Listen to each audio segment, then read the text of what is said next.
Hello everyone, একটা নতুন Kettle order করেছিলাম, তাই তোমাদের সাথে শেয়ার করছি।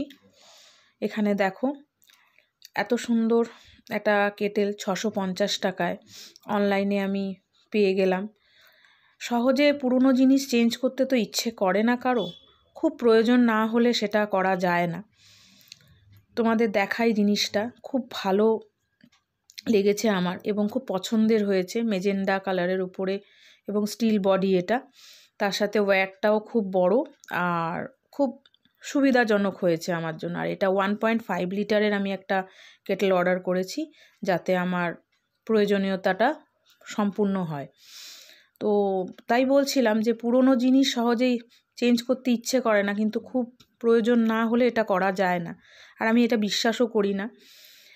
পকেট ফ্রেন্ডলি না হলে আমি কোনো জিনিস কিনিও না, এবং খুব প্রয়োজন না হলেও আমি কিনি না। তো এখানে অনেক দিন ধরেই আমি একটা জিনিস নিয়ে প্রবলেমে ছিলাম। দেখো এর ডিপটা কতটা।